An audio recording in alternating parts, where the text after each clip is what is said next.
Welcome to my first video on the channel. I'm pretty excited to talk about coding as an adult, going to this journey. So I've been coding now for just over 3 months, about 110 days. And there's been times that I've been just looking at a screen and thinking, do I need to sacrifice a small goat here to try and get this to work? Or is it ever going to work? So a lot of trials and tribulations. It's been awesome though, because I've actually built things now and they work. I press a button, the whole thing something happens, It doesn't just break. And so it's been really rewarding. So why am I doing this? Well, I've got an app idea that I've been sort of mulling over for years and years and years. And I just thought, you know what? I just want to build the skills and create this app. It's one of those sort of, world-changing apps that every single founder thinks that they have. Fact of the matter is, it might just be a whole bunch of sleepless nights and amount to nothing. But I think building the skill is going to be invaluable anyway, whether it's an app that I build or something else in the future. I really wanted to get these skills. And so, yeah, here I am, late 30s, going through this process. And I feel like learning code, it's more than just about learning to code, right? It's about teaching your brain something completely new, going through this process, leaning into the chaos of starting over again. Over these 110 days, I think that I've learned a whole lot. And if you're on a similar journey, then in this video, I kind of want to go through 5 things that I've learned over these 3 months that I think would help to keep you motivated, help to keep you on track, and potentially help you to believe in yourself a little bit more. So yeah, let's get into it. First thing I want to mention is, yes, not having a technical background might make things look harder. It might look a bit scarier, but it's still possible. It's like signing up for a marathon and you haven't even run 1 mile, right? You're 10 minutes in and you're already gasping for air and you're thinking, how the hell am I going to finish this marathon? That's how it might feel if you don't have a technical background. That's what they make you think. But the fact of the matter is, you don't have to be some math genius to learn how to code. I mean, I'm doing it right now and I don't have a really strong technical math background. Because here's the thing, it's not about necessarily being this math genius. What math was teaching us in school was to think logically. And the more you program, the more that you start to train your brain to think logically. Basically, think about it like this. If you've made it this far in life and you haven't accidentally set your kitchen on fire, then you probably have enough of a logical mind to start programming. Now, of course, there will be moments where you question why the hell you're doing this. But once you start to get it, once you start to realize that programming is essentially just telling the computer to do stuff, essentially trying to get things from the outside world to work similar on a digital screen, and you're like, oh, okay, I can sort of understand it a bit more. So yes, it might feel intimidating at the moment. You might feel like, I can't do this because I don't have a technical background.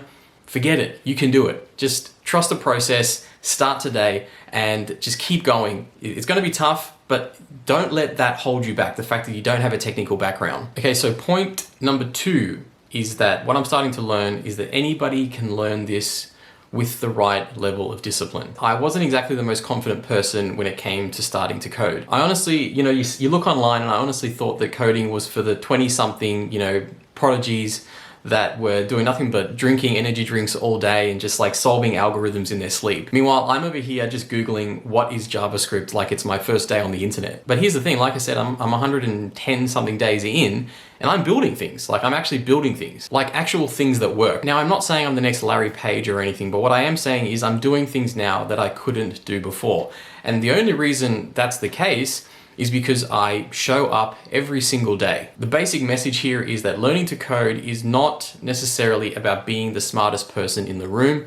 It's really just about applying some discipline. It's about saying, okay, I'm gonna figure out when during the day I can spend an hour, 2 hours, 3 hours, and just sit down and work through this problem, work through this exercise, work through this tutorial.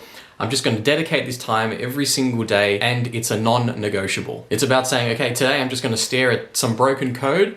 I'm just going to look at it. I'm going to try and figure out how to fix it. If I don't, then I'm going to come back tomorrow. I'm going to stare at it a little bit more, and I'm going to figure out how to fix it again tomorrow. And the crazy thing is that it actually works very slowly and obviously very painfully, but taking this approach actually really works. So if you're listening to this right now and you're thinking, yeah, I can do this, I'm telling you, you can. You don't need to be special. You don't need to be some prodigy. All you have to do is just show up. Because honestly, if I can do this and I can figure this out, trust me, there's nothing stopping you either. Let me just adjust that a little bit more.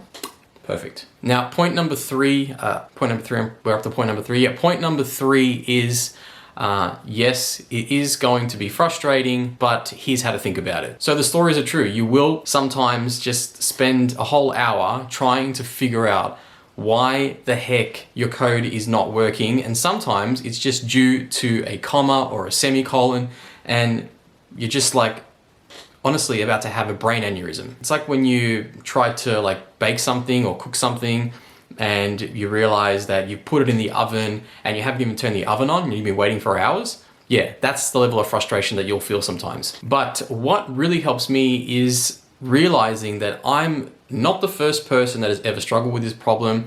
I'm not ever going to be the last person that struggled with this problem. There are people before me that struggle with this problem, and there's always going to be people after me that struggle with this problem. We're all struggling through these problems together. It's almost like a rite of passage into coding. But the best part is, as soon as you push through, you get a little bit better, and then you get a little bit better, and then you get a little bit better, which also means you get further and further away from making the same mistake again and again and again. Okay, maybe not with everything, but you're improving. That's the point I'm trying to make. So when the frustration sets in, take a breath, get out of your seat, go for a walk, scream into a pillow, I don't know, do whatever the heck is going to release some of that frustration, but don't give up, because you'll find that on the other side of that frustration hill is this huge like aha moment where you literally, you're just like, okay. And let me tell you, those moments, they're really well worth it. You feel this like just amazing sense of accomplishment. And my last point really dovetails into the fourth point that I have here,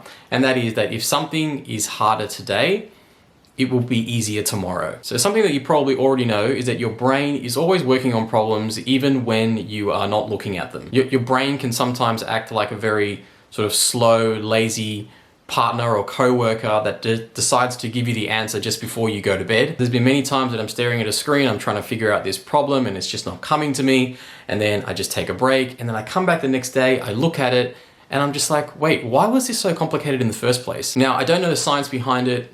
There's possibly a little bit of magic involved. Maybe there's even, sleep deprivation. You take a break, you let your brain just kind of chew on it in the background, you come back to it, and then boom, it just clicks. And the key is really just don't force it. If you're stuck and you feel like you're just going round and round in circles, just step away. I promise when you come back, things will feel clearer, or at least a little less impossible. The hard stuff just becomes, a little bit less hard with time. So don't beat yourself up if you can't solve something right away. Sometimes all you need is a little bit of space, a little bit of time, and to just give your brain a second chance. The final point that I have here is that tutorials might feel like they're teaching you a lot, but don't let them become a crutch. So what I'm saying is, tutorials are great. You follow along and you can, sort of build things as you're watching someone build it on screen, but they can kind of lead you into this false sense of security. What I mean is, once the tutorial is not there, you're essentially lost, right? You don't know how to do the thing that you just did because you weren't figuring it out on your own. You were just following someone step by step. For example, if I was to say to you, I want you to open up your code editor, and then I want you to create a button on that page. On that button, when you click it, I want the button to change color, or I want it to go to another page that you've created.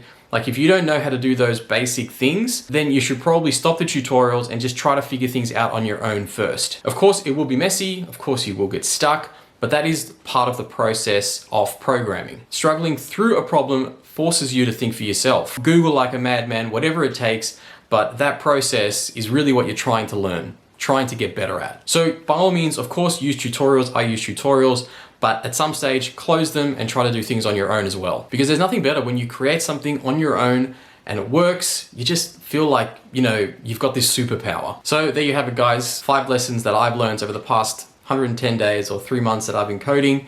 I hope that was helpful for you. I'm gonna document this process. If you're interested in following along, I don't know, subscribe, don't subscribe, like, dislike, I don't know, do whatever you want. But if you're interested in this journey and if you're also coding as well as an adult, I'm hoping that, I can make this process maybe a little bit easier for you. It helps me to retain all the things that I'm learning as well by teaching it. So if you're interested, follow along for the journey. I don't know, I've got to figure out a cool tagline for this channel. I've called it Coder Comeback because that's essentially what I think I'm doing, is kind of making a comeback. So if this resonates with you, if you've got any questions, put them down in the comments. If you enjoyed this video, I'd love to know what you liked about it, what you didn't like about it. But I hope all you coders come back, and I'll see you in the next one. Man, that's actually, I hope all you coders come back. I like that tagline. I like that tagline. I might use that one. See you guys.